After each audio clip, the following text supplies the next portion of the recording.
Assalamualaikum, perkenalkan saya Sania Saudia dengan NIM belakang 165.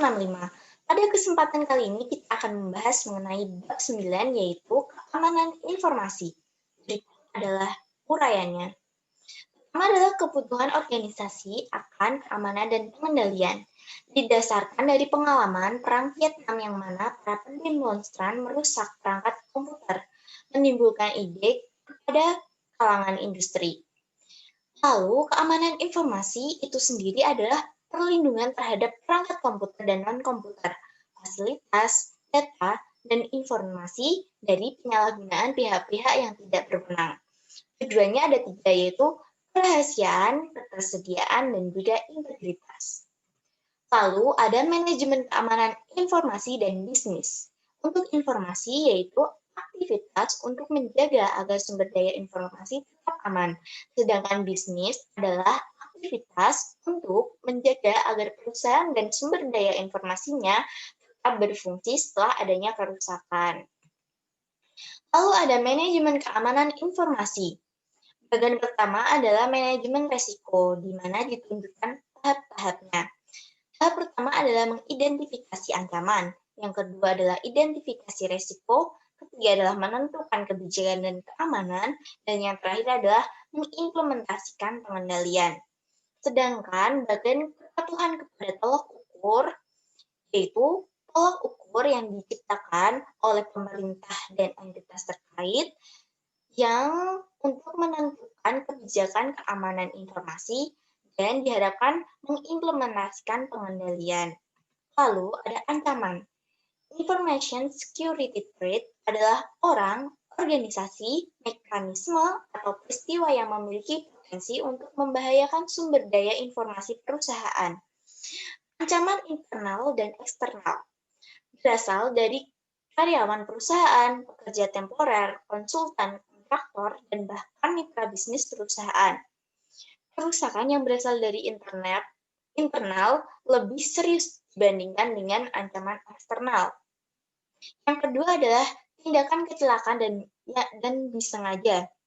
Terjadi akibat disengaja maupun tidak disengaja. Oleh sebab itu, sistem keamanan harus mengeliminasi atau mengurangi kemungkinan terjadinya kerusakan yang terjadi. Lalu ada jenis ancaman. Peranti lunak yang berbahaya atau malware terdiri dari program-program lengkap atau segmen-segmen kode yang dapat menyerang suatu sistem dan melakukan fungsi-fungsi yang tidak diharapkan oleh pemilik sistem. Yang pertama adalah virus, yaitu program komputer yang dapat mereplikasi dirinya sendiri tanpa dapat diamati oleh pengguna dan menempelkan salinan dirinya pada program-program dan boot sektor lainnya. Yang kedua adalah worm, dapat mereplikasi dirinya sendiri di dalam sistem, tapi dapat menyebarkan salinan melalui email. Lalu ada Trojan Horse, yaitu pengguna menyebarkan sebagai suatu perangkat. Pada saat perangkat tersebut digunakan, perangkat itu menghasilkan perubahan-perubahan yang tidak diinginkan dalam fungsionalitas sistem. Keempat adalah adware, memunculkan pesan-pesan iklan yang mengganggu. Dan yang terakhir adalah spyware, yaitu mengumpulkan data dari mesin pengguna. Selanjutnya ada resiko.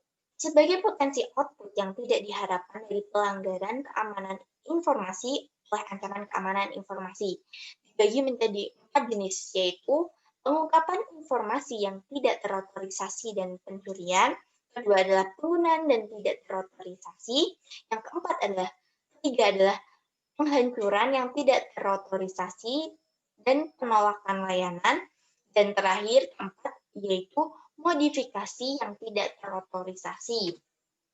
Lalu ada persoalan e-commerce, yaitu pemalsuan kartu kredit.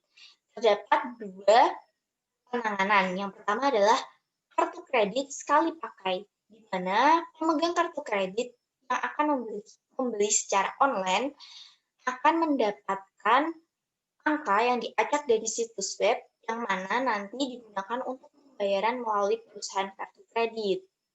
Yang kedua adalah praktik keamanan yang diwajibkan oleh Visa. Ada 10 praktik terkait keamanan. Yang pertama adalah memasang dan memelihara firewall. Yang kedua yaitu memperbaharui keamanan. Yang ketiga adalah melakukan enkripsi pada data yang disimpan, keempat yaitu melakukan enkripsi pada data yang dikirimkan, kelima yaitu menggunakan dan memperbaharui peranti lunak antivirus, keenam yaitu membatasi akses data kepada orang-orang yang ingin tahu, ketujuh yaitu memberikan ID unik pada setiap orang yang memiliki kemudahan mengakses data, kedelapan memantau akses data dengan ID unik, kesembilan yaitu tidak menggunakan kata sandi default yang disediakan oleh vendor, dan yang terakhir ke-10 secara teratur menguji sistem keamanan. Lalu ada 3 praktek umum untuk mendapatkan keamanan informasi sebuah aktivitas. Yang pertama adalah menyaring karyawan yang memiliki akses terhadap data. Kedua yaitu tidak meninggalkan data atau komputer dalam keadaan tidak aman. Ketiga yaitu menghancurkan data jika tidak dibutuhkan lagi. Lalu ada manajemen risiko, yaitu 1 atau 2 strategi untuk mencapai keamanan informasi dengan cara mengelola atau mengurangi risiko. Risiko dapat diidentifikasikan dengan 4 langkah. Yang pertama adalah identifikasi, yang kedua adalah menyadari risikonya, ketiga adalah menentukan tingkat dampak pada perusahaan jika risiko itu benar-benar terjadi, dan dampak ini dibagi menjadi dampak parah, signifikan, dan minor. Dan yang terakhir yaitu analisis kelemahan perusahaan. Setelah analisis risiko diselesaikan, hasil temuan sebaiknya didokumentasi dalam laporan analisis risiko. Ditambah dengan apa yang dilaksanakan perusahaan jika risiko itu telah diselesaikan. Lalu ada kebijakan keamanan informasi. Perusahaan dapat menerapkan kebijakan keamanan dengan mengikuti pendekatan yang bertahap. Terdapat 5 fase. Yang pertama adalah fase inisiasi proses proyek, yang kedua adalah fase penyusunan kebijakan, ketiga adalah fase konsultasi dan persetujuan, kelima yaitu fase kesadaran dan edukasi, dan yang terakhir adalah fase penyebarluasan kebijakan. Lalu pengendalian itu sendiri adalah mekanisme yang diterapkan baik untuk melindungi perusahaan dari risiko atau untuk meminimalkan dampak risiko tersebut. Ada 3. Pertama adalah pengendalian teknik. Pengendalian yang menjadi satu di dalam sistem dan dibuat oleh para penyusun sistem selama masa siklus penyusunan sistem. Ada 5, yaitu pengendalian akses. Kedua adalah sistem deteksi gangguan. Ketiga adalah firewall. Keempat adalah pengendalian kriptografis. Dan yang kelima adalah pengendalian fisik. Lalu, perusahaan biasanya memiliki dari daftar ini dan menerapkan kombinasi yang mana menawarkan pengamanan yang paling realistis. Kedua adalah pengendalian formal. Itu mencakup penentuan cara berperilaku, dokumentasi produk dan praktik yang diharapkan, dan pengawasan serta pencegahan perilaku yang berbeda dari panduan yang berlaku. Ketiga yaitu pengendalian informal. Program-program pelatihan dan edukasi serta program pembangunan manajemen. Lalu ada dukungan pemerintah dan industri. Pemerintah menentukan standar-standar yang ditujukan untuk menjadi panduan bagi organisasi dalam mendapatkan keamanan informasi. Namun, hal ini tidak wajib untuk diikuti. Contohnya ada BS 7799 dari Inggris, BSEIT, Baseline Protection Manual, COBIT, dan ISF. Lalu ada standar industri. The Center for Internet Security adalah organisasi nirlaba yang didedikasikan untuk membantu para pengguna komputer guna membuat sistem mereka lebih aman. Ini terdiri dari 2 produk, yaitu CIS Benchmarks, yaitu membantu para pengguna untuk mengamankan sistem informasi mereka dengan cara menerapkan pengendalian khusus teknologi. Yang kedua adalah CIS Scoring Tools, yaitu memberikan kemampuan bagi pengguna untuk menghitung tingkatan keamanan, membandingkan dengan tolak ukur, dan menyiapkan laporan yang mengarahkan pengguna dan administrator sistem untuk mengamankan sistem. Lalu ada sertifikasi profesional. Ini dikeluarkan oleh Asosiasi Audit Sistem dan Pengendalian. Ada dua, yaitu Certified Information System Auditor, kedua adalah Certified Information Security Manager. Lalu ada juga konsorsium sertifikasi keamanan sistem informasi internasional yang memberikan Certification Information System Security Professional.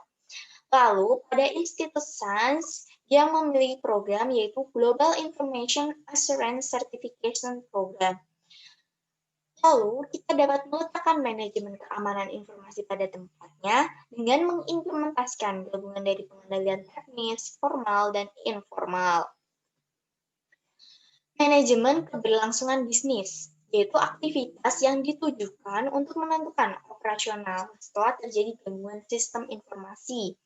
Ada 3 sub-rencana dalam perencanaan kontingensi. Yang pertama adalah rencana darurat, yang kedua adalah rencana cadangan, dan yang terakhir adalah rencana catatan penting. Yang terakhir yaitu meletakkan manajemen keberlangsungan bisnis pada tempatnya. Ini berkembang pada tahun 80-an. Lalu sekarang ada sistem komputer TAP yang memasarkan sistem pemulihan bencana yang mencakup sistem manajemen basis data, instruksi, dan perangkat yang dapat digunakan untuk mempersiapkan rencana pemulihan. Sekian yang dapat saya sampaikan. Terima kasih. Wassalamualaikum warahmatullahi wabarakatuh.